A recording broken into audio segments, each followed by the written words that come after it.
ത്രിയേക ദൈവത്തിന് സ്തുതി. യേശുവിൽ സ്നേഹവന്ദനം. ഒരു പടക് കിഴക്കോട്ട് സഞ്ചരിക്കുന്നു, മറ്റൊന്ന് പടിഞ്ഞാറോട്ടും. രണ്ടും ഒരേ കാറ്റിനാൽ നീങ്ങുന്നു. കാറ്റിൻ്റെ ഗതിയല്ല ലക്ഷ്യം നിർണയിക്കുന്നത്, മറിച്ച് കപ്പൽപ്പായയാണ് ലക്ഷ്യം നിശ്ചയിക്കുന്നത്. കടലിൽ പടകുകൾ നീങ്ങുന്നത് ആദ്യമായി കാണുന്ന മനുഷ്യൻ ഒരേ കാറ്റിനാൽ ഇതെങ്ങനെ സംഭവിക്കുമെന്ന് ആശ്ചര്യപ്പെടും. ഒരേ കാറ്റിനാൽ പടകുകൾ വ്യത്യസ്ത ദിശകളിലേക്ക് നീങ്ങുന്നു. പായയുടെയും കാറ്റിൻ്റെയും ഈ തത്വത്തെ മനുഷ്യജീവിതവുമായി ബന്ധപ്പെടുത്തിയിരിക്കുന്നു. ചില ആളുകൾ സാഹചര്യത്തിൻ്റെ പിടിയിൽപ്പെട്ട് നിരാശയിലേക്കും നാശത്തിലേക്കും സഞ്ചരിക്കുന്നു. പ്രശ്നങ്ങൾ വരുന്നു, ഒടുവിൽ പരാജയവും നിരാശയും ദുരിതവും തകർച്ചയും.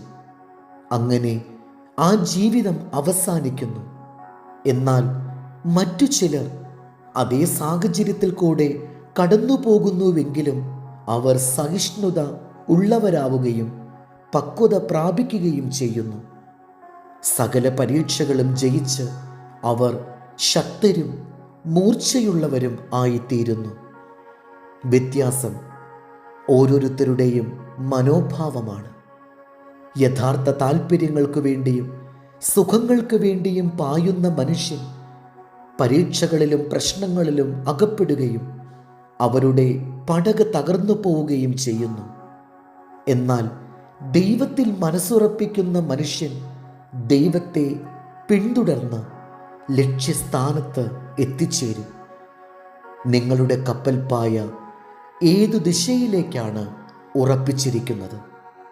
യാക്കോബ് 1:3.